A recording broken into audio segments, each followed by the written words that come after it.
Bonjour et bienvenue sur Radio Barafoot, pour une nouvelle vidéo d'actualité. Le Real Madrid a affronté Valence à Mestalla dans l'espoir de renouer avec la victoire.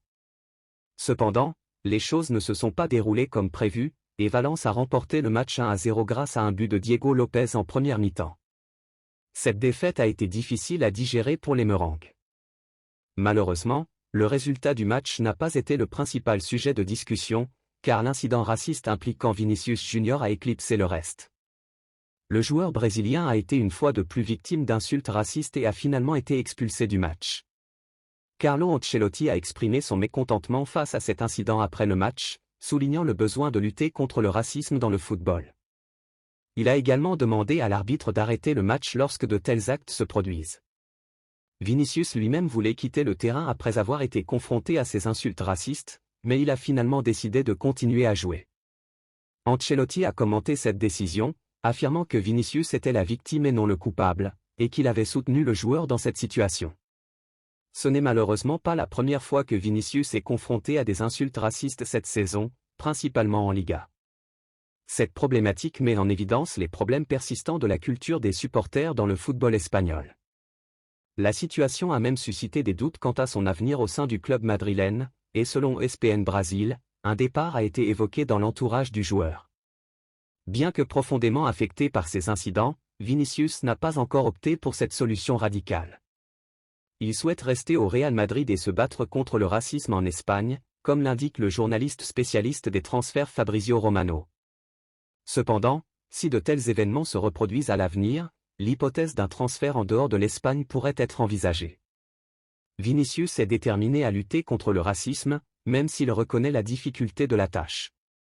Sa volonté de rester au Real Madrid témoigne de sa détermination à faire face à cette problématique, mais il reste à voir comment la situation évoluera et si des mesures plus décisives seront prises pour mettre fin à ces actes racistes dans le football espagnol. En Allemagne, le Borussia Dortmund s'est emparé de la première place du classement en Bundesliga après sa victoire contre Augsbourg, 3-0. Malgré la domination de Dortmund pendant une grande partie du match, et l'expulsion du Duhockey à la 38e minute, ils ont eu du mal à trouver la faille. Le gardien d'Augsbourg, Kubek, a réalisé de belles performances pour garder son équipe dans le match. Cependant, en seconde période, Haller a marqué 2 buts cruciaux à la 59e et 84e minute, offrant la victoire à Dortmund. Brandt a ensuite ajouté un 3e but dans les arrêts de jeu. Grâce à ce succès, Dortmund prend la tête du classement avec 2 points d'avance sur le Bayern Munich, qui est désormais 2e. La dernière journée de la saison aura lieu samedi prochain. Nous terminons en France, où à l'issue de la 36e journée de la Ligue 1, Kylian Mbappé s'est une fois de plus détaché d'Alexandre Lacazette au classement des buteurs.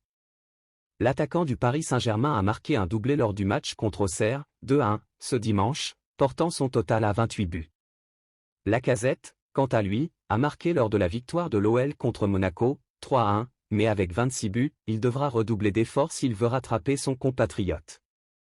La 3e place du classement est occupée par Jonathan David avec 22 buts, suite à son but sur penalty lors du match contre l'OM, 2-1. Voilà tout pour cette vidéo, n'hésitez pas à aimer et à vous abonner. Merci et à la prochaine.